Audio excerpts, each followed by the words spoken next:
आते ही आप लोगों से बात करना चाह रहा था। मेरा तबीयत काफ़ी बिगड़ गया। मैं फिर घर में सोया, फिर नहाया, फिर उसके बाद भी ठीक नहीं लगा, शाम को तो नहीं आ पाया। दरअसल आप लोगों को यहाँ अभी बुलाने का मतलब ये है कि 18 तारीख को एक बड़ी घटना हुई।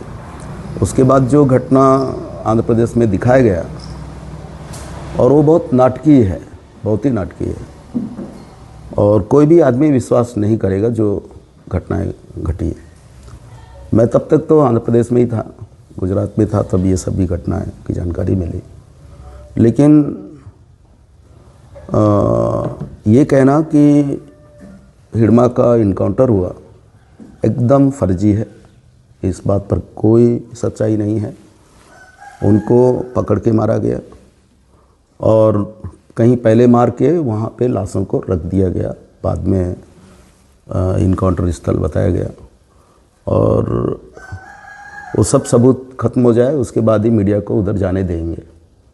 ये स्थितियाँ हैं अभी फ़िलहाल। और वो जो लोग, जितने लोग, उसके बाद और क्या है, अब 18 तारीख को ये घटना हुई, दो दिन बाद कल तो स्पष्ट रूप से पता लगा कि 50 लोगों को अरेस्ट कर लिया गया है। ये शायद परसों से ही पता लग रहा था, तो कल एकदम पुष्टि हुई कि उनको अरेस्ट कर लिया गया। तो आप लोग बताइए कि आप ही लोग भी अंदाज़ लगाइए, आप लोग इतने नक्सलाइटों के मामले में कवर करते रहे हो, 50-50 लोग क्या अरेस्ट होने के लिए उधर जाएंगे? एक सवाल है कि क्यों अरेस्ट होने जाएंगे? और कोई बात ही नहीं। अरेस्ट होते तो इधर होते, उधर क्यों होते? और सब इधर के लड़के हैं, ज़्यादातर अपने सुकमा ज़िले के हैं, बीजापुर के हैं, और बाकी नहीं हैं इधर उधर के। तो ये सब दरअसल इस पूरे मामले में खेल ऐसा हुआ कि ये जो देवजी है, जो नक्सलाइटों का बड़ा लीडर हुआ करता है, वो इन सब को लेके गया पहले से ही। और चलो हम लोग आंध्रा जाते हैं, और आंध्रा जाकर के एक तो वो सिलेंडर करवाने के नाम से वो अपना वजूद भी बड़ा करना चाहता है आंध्र प्रदेश के अंदर, अपना ये छवि, ताकि बाद का जीवन उनको थोड़ा राजनीति में या दूसरे जगह पे थोड़ा बेहतर हो जाए।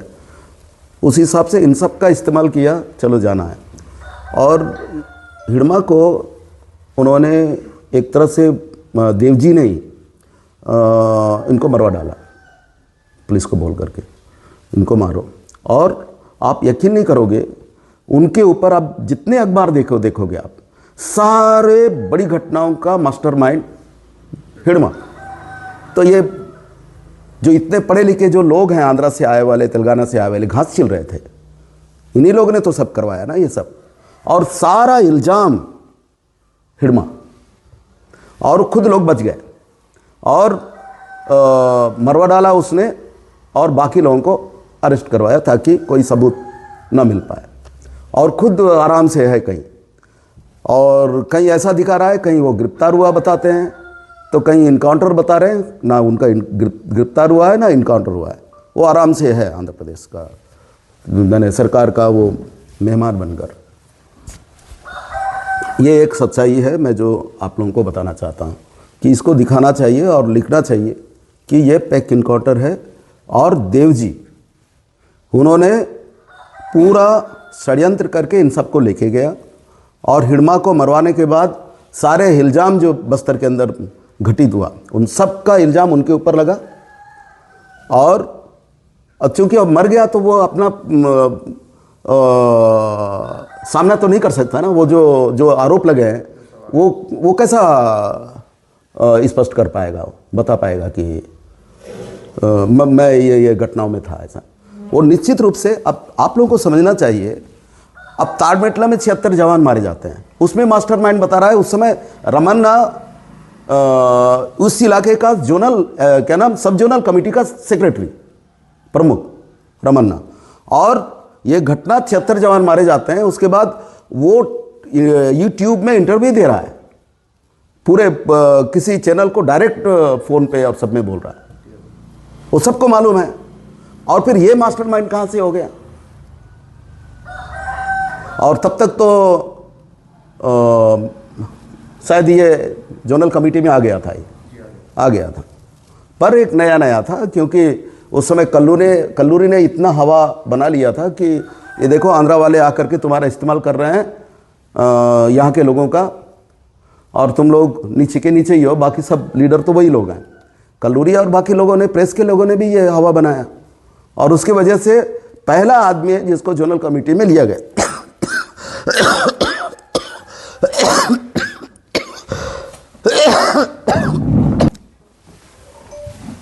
केवल ये बताने के लिए कि हम यहाँ के लोगों को हम रिक्रूट कर रहे हैं ऊपर के कमेटियों में, बाकी और असल कुछ नहीं था।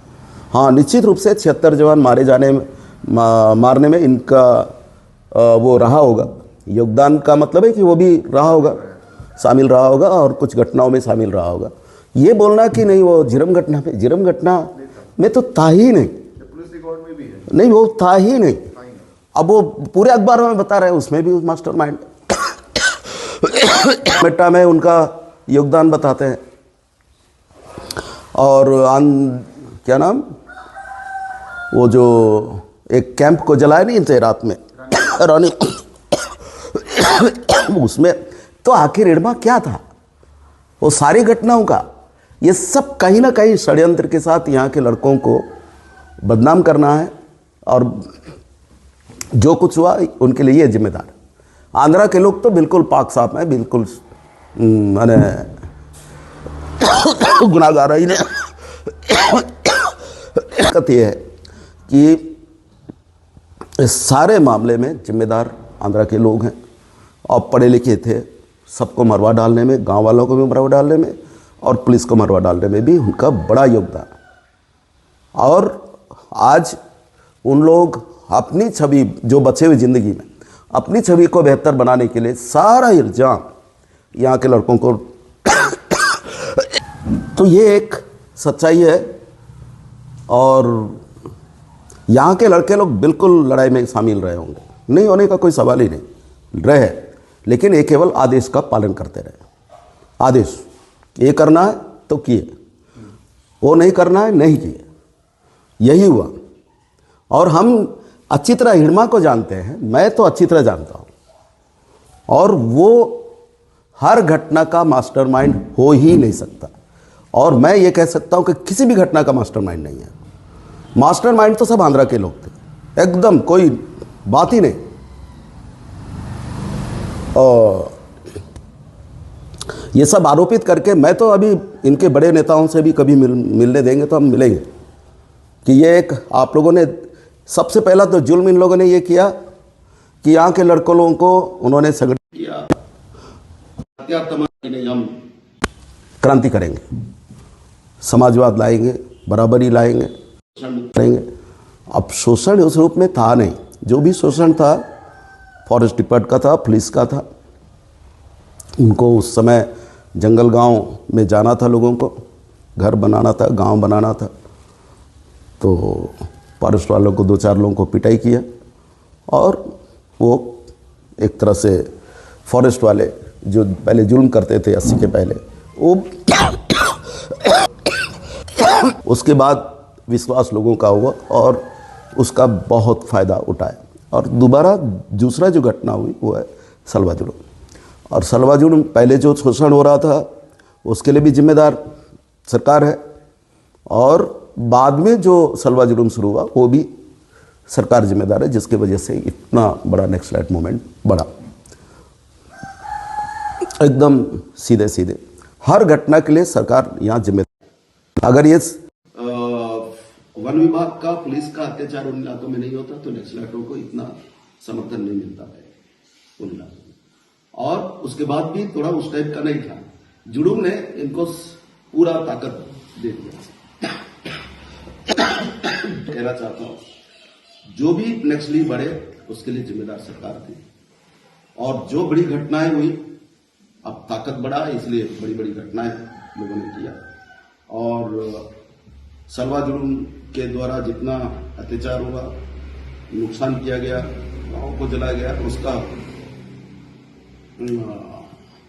प्रतिहिंसा बोलो, जो भी बोलिए, उसका जवाब बोलो, वो 76 जवान और पल बेटा और तमाम घटनाओं के रूप में सामने आता है। यही सच्चाई है। और मैं केवल आज आप लोगों को ये बताना चाहता हूँ कि हिडमा को पकड़ के मारा गया कहीं और अब डेथ पार्टी को लेकर के वो एक जगह पे रख दिया गया और बताया गया कि इनकाउंटर चल रहा है। मामला इस रूप में शो किया गया। सारे जो लड़के लोग हैं, जो 50 लोग अरेस्ट हुए, उन सबको लेके गए देव जी अपने पूरे विश्वास में लेकर के ले जा करके उन्होंने उनको अरेस्ट कराया और पहले तो इनको मरवा डाला, उसके बाद इनको अरेस्ट करवाया और वो खुद आराम से एकदम बिल्कुल इसके पीछे एकदम वो देव जी का हाथ है, इसके अलावा और कोई दूसरा नहीं है। दूसरा का तो सवाल ही नहीं। और नहीं हाँ, मैं कहना चाहता हूं अभी फिलहाल जो भी है अपने इलाके में बड़े लीडर के रूप में हिर्रा है, देवा है और बाकी और लोग भी हैं जो लोग अभी पुलिस में नहीं आए हैं, सरेंडर नहीं किए हैं। तो मैं इस प्रेस वार्ता के माध्यम से उनसे अपील करना चाहता हूं कि वे लोग जल्दी आ जाएं और आंध्रा या तेलंगाना जाने की जरूरत नहीं है। मुझे विश्वास है सुकमा आइए, हम यहाँ की पुलिस से बातचीत करेंगे और कोई किसी को कुछ नहीं होगा। अगर जरूरत हो हम खुद स्वयं उनको लेने जाएंगे, पर आंध्रा तेलंगाना जाने की जरूरत नहीं है। और मैं दूसरे जिले जाने की भी बात नहीं कर रहा। आप कोई भी हो, बस्तर के अंदर आओ, कोई दूसरे हिस्से में है, तो मैं चाहता हूं कि वो लोग सुकमा में आए और मैं सारा जो चैलेंज है, जो भी दिक्कत होगा, मैं उन दिक्कतों का सामना करके भी मैं जाऊंगा। मेरा भले तबीयत अभी खराब है, वो लोग आ जाए, आज आ जाए, कल आ जाए, हम खुद ले जाए।